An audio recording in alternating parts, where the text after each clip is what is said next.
Shalom Bapak Ibu sekalian. Pada kesempatan ini kita akan membahas satu tema yang berjudul atau mengenai bisakah kita tahu kapan Tuhan datang. Bapak Ibu, sebelum kita membahas bisa atau tidak kita mengetahui kapan Tuhan datang, mari kita pelajari dulu di Alkitab apa yang Alkitab tuliskan, apa yang Alkitab jelaskan mengenai peristiwa-peristiwa yang lalu. Yang pertama adalah mengenai kedatangan Tuhan Yesus yang pertama. Ketika Tuhan Yesus lahir di dunia ini, adakah orang yang tahu bahwa ada seorang raja besar yang lahir? Jawabnya adalah ada. 3 orang Majus mengetahui bahwa ada seorang raja yang besar, raja Yahudi yang besar yang lahir. Mengapa mereka bisa tahu? Karena mereka melihat bintangnya di timur. Selanjutnya Bapak Ibu sekalian, ketika Nuh membangun bahtera yang besar, tahukah Nuh kapan hujan itu akan turun? Jawabnya adalah Nuh tahu. Mengapa Nuh bisa tahu? Karena Allah memberitahu. Bapak Ibu sekalian, kita bisa lihat di kitab Kejadian pasal 7 ayat 4 dikatakan, sebab 7 hari lagi aku akan menurunkan hujan ke atas bumi 40 hari 40 malam lamanya. Jadi Tuhan sendiri yang langsung memberitahu Nuh. Bukan hanya kapan akan turun, bahkan berapa lama hujan tersebut akan terjadi atau akan turun di bumi ini. Begitu juga Bapak Ibu sekalian, sebelum Tuhan menghancurkan Sodom dan Gomora, Tuhan memberitahu dulu kepada Abraham. Demikian juga kepada Lot. Dan kalau kita baca di Alkitab, cukup banyak ayat-ayat yang menjelaskan bahwa Tuhan memberitahu. Kemudian di Alkitab juga dijelaskan bahwa Tuhan selalu memberitahu kepada hamba-hambanya sebelum ia melakukan satu tindakan-tindakan yang besar. Misalnya Bapak Ibu sekalian, di kitab Amos pasal 3 ayat 7 dikatakan, sungguh Tuhan Allah tidak berbuat sesuatu tanpa menyatakan keputusannya kepada hamba-hambanya para nabi. Artinya apa? Sebelum Tuhan menurunkan atau melakukan sesuatu peristiwa yang besar, Tuhan selalu menyatakannya dahulu kepada hamba-hambanya. Kemudian di 1 Korintus 2 ayat 10 juga dikatakan, karena kepada kita Allah telah menyatakannya oleh Roh, sebab Roh menyelidiki segala sesuatu, bahkan hal-hal yang tersembunyi dalam diri Allah. Artinya apa? Kita sebagai anak-anak Tuhan mendapat Roh Kudus, di mana Roh Kudus ini yang akan menjelaskan, menyatakan kepada kita segala sesuatu yang berkaitan dengan Allah. Mungkin cukup banyak dari kita tidak meyakini bahwa kita akan tahu kapan kedatangan Tuhan Yesus yang kedua kali.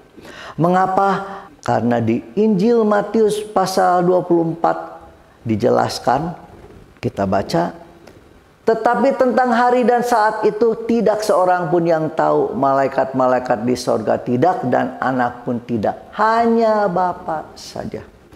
Jadi ayat itu menjelaskan bahwa tidak ada satu orang pun yang akan tahu kapan kedatangan Tuhan Yesus kedua kali, karena hanya Bapa saja.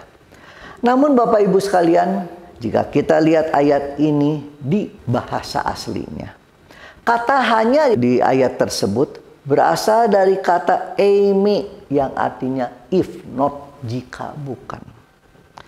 Karena itu ayat tadi bisa dijelaskan atau bisa diterjemahkan, tetapi tentang hari dan saat itu tidak seorang pun yang tahu, malaikat-malaikat di sorga tidak, dan anak pun tidak, jika bukan Bapa sendiri. Artinya, jika anak atau jika Tuhan Yesus itu bukan Bapa, bukan Allah, maka Tuhan Yesus juga tidak akan tahu. Namun di Yohanes 10 ayat 30 dijelaskan bahwa aku dan Bapa adalah satu. Karena itu apa yang Bapa tahu, Tuhan Yesus juga akan tahu. Selain itu Bapak Ibu sekalian, di kitab Wahyu dijelaskan bahwa Yohanes mengetahui atau mendapatkan wahyu yang kemudian dituliskan di kitab Wahyu itu dari Tuhan Yesus. Ya.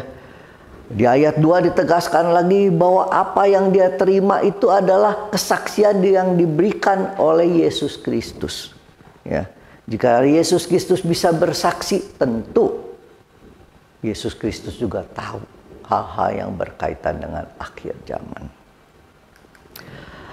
Selain itu Bapak Ibu sekalian, beberapa orang juga mungkin tidak yakin bahwa kita itu akan tahu kapan kedatangan Tuhan Yesus. Karena dikatakan bahwa kedatangan Tuhan itu seperti pencuri. Ya, yang dijelaskan di 1 Tesalonika pasal 5 ayat 1 dan 2. Ya. Yang berbunyi, tetapi tentang zaman dan masa saudara-saudara tidak perlu dituliskan kepadamu, karena kamu sendiri tahu benar-benar bahwa hari Tuhan datang seperti pencuri pada malam. Ya, jadi banyak orang yang berpendapat bahwa wah, kita tidak mungkin tahu kapan Tuhan datang, karena Tuhan datang seperti pencuri pada malam. Ya. Namun Bapak Ibu sekalian, jika kita baca ayat-ayat selanjutnya, ya, dimulai dari ayat ketiga misalnya. Di ayat ketiga berbunyi, apabila mereka mengatakan semuanya damai dan aman, maka tiba-tiba mereka ditimpa oleh kebinasaan seperti seorang perempuan yang hamil ditimpa oleh sakit bersalin. Mereka pasti tidak akan luput. Ya. Ayat 3 ini Bapak Ibu sekalian menjelaskan kapan Tuhan Yesus akan datang. Ya. Untuk lebih jelasnya Bapak Ibu sekalian, silakan Bapak Ibu lihat kembali video mengenai 5 tanda utama akhir zaman. Ya. Kita teruskan Bapak Ibu sekalian, di ayat keempat dan ayat kelima dikatakan, tetapi kamu saudara-saudara, kamu tidak hidup di dalam kegelapan sehingga hari itu tiba-tiba mendatangi kamu seperti pencuri. Karena kamu semua adalah anak-anak terang dan anak-anak siang. Kita bukanlah orang-orang malam atau orang-orang kegelapan. Jadi 2 ayat ini menjelaskan bahwa memang benar Tuhan akan datang seperti pencuri, tapi bukan kepada kita. Ya. Kenapa? Karena itu adalah untuk orang-orang yang hidup dalam kegelapan. Ya, untuk mereka yang hidup dalam kegelapan memang kedatangan Tuhan Yesus seperti pencuri, tapi tidak untuk kita. Karena apa? Karena kita adalah anak-anak terang, anak-anak siang. Kita bukanlah orang-orang malam atau orang-orang kegelapan. Ya. Jadi sekali lagi Bapak Ibu sekalian, ayat ini menjelaskan bahwa benar Tuhan akan datang seperti pencuri, tapi itu hanya berlaku bagi orang-orang dalam kegelapan, tidak bagi orang-orang terang. Ya. Karena itu di ayat 6 dijelaskan, sebab itu baiklah jangan kita tidur seperti orang-orang lain. Jangan kita tidur seperti orang-orang kegelapan, tetapi berjaga-jaga dan sadar. Jadi Bapak Ibu sekalian, kesimpulannya adalah sebagai anak-anak terang kita akan tahu waktu kedatangannya. Jadi jika kita anak-anak kegelapan, memang kita tidak akan tahu. Tapi jika kita anak-anak terang, kita akan tahu.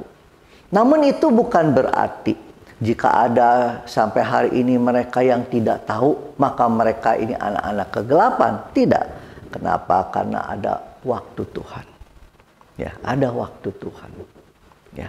Bisa jadi Bapak Ibu sekalian, jika hari ini misalnya Bapak Ibu diberi kesempatan untuk melihat video ini, mungkin ini adalah cara Tuhan untuk memberitahu Bapak Ibu sekalian, untuk mengingatkan Bapak Ibu sekalian.